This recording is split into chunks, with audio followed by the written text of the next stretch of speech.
Hello everyone, আশা করি সকলে ভালো আছো। আজকে একটি টপিক নিয়ে কথা বলবো, সেটা হচ্ছে কি ইঞ্জিনিয়ারিং প্লাস ভার্সিটি প্রিপারেশন একই সাথে নেওয়া কতটুকু যুক্তিযুক্ত। সো এই ক্ষেত্রে আমি বলবো যারা হচ্ছে কি অলরেডি ভার্সিটি প্রিপারেশন নিচ্ছ তাদের ক্ষেত্রে আসলে ইঞ্জিনিয়ারিং প্রিপারেশন নেওয়াটা কোনোভাবেই যুক্তিযুক্ত না। কিন্তু যারা হচ্ছে কি ইঞ্জিনিয়ারিং প্রিপারেশন নিচ্ছ তারা হচ্ছে কি আলাদাভাবে ভার্সিটির জন্য নিজেকে একটু এগিয়ে রাখতে পারো। অর্থাৎ ইঞ্জিনিয়ারিং প্রিপারেশন নেওয়া স্টুডেন্টদের ক্ষেত্রে ভার্সিটি প্রিপারেশনটা অনেকটাই যুক্তিযুক্ত এবং সেটা সম্ভব।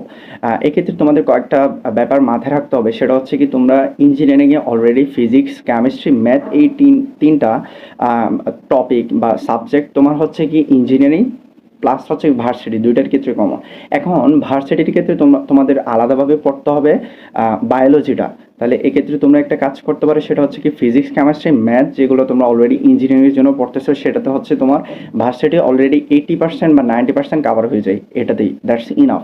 নতুন করে হচ্ছে কি কিছু থিওরিটিক্যাল ব্যাপার স্যাপার জানা লাগে, এগুলো হচ্ছে কি তোমরা যখন ভার্সিটি কোয়েশ্চেন ব্যাংক সলভ করবা পরীক্ষা দেওয়ার আগে ওই মুহূর্তে হচ্ছে কি তোমার কোনটা পড়ে যাওয়া উচিত থিওরিটিক্যাল টপিক, কোনটা পড়ে যাওয়া উচিত না, ওটা তোমরা নিজেরাই ডিসিশন নিতে পারবা।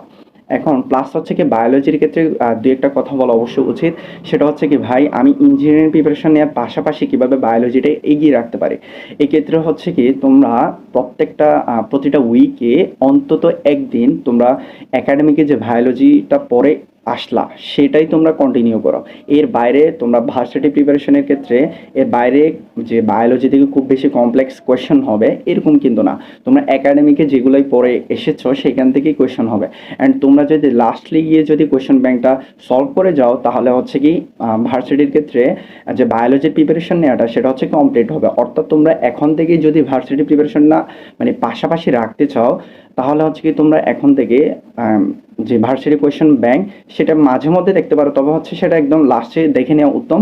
তবে এখন তোমরা অন্তত একদিন তোমরা হচ্ছে বায়োলজিটা পড়তে পারো। আর physics, chemistry, math engineering preparation যেটা নিচ্ছ সেটাই ইনাফ, দ্যাটস ইনাফ। এর বাইরে হচ্ছে কি আলাদাভাবে এখন পড়ার দরকার নাই। তোমরা যখন পরীক্ষা দিতে যাবা তখন হচ্ছে কি এর কয়েকটা দিন আগে তোমরা কোয়েশ্চেন ব্যাংক একটু অ্যানালাইসিস করবা, ভার্সিটি কোয়েশ্চেন ব্যাংক, তাহলেই হচ্ছে মানে ইনাফ। স্পেশালি ডাবির ক্ষেত্রে যদি আমি বলতে চাই তাহলে হচ্ছে কি ডাবির ক্ষেত্রে লাস্ট 2 ইয়ার্স বা 3 ইয়ার্সে যে কোয়েশ্চেনগুলো আসছে সেটা হচ্ছে কি অনেকটাই ইঞ্জিনিয়ারিংয়ের সাথে মানে মানে মিলে যায়। সো এই ক্ষেত্রে হচ্ছে কি তোমরা ওইটাই কন্টিনিউ করতে পারো। আশা করি তোমরা সকলে বুঝেছো এবং এই রিলেটেড যদি এনাদের কোনো কোয়েশ্চেন থাকে অবশ্যই জানাতে পারো। ধন্যবাদ।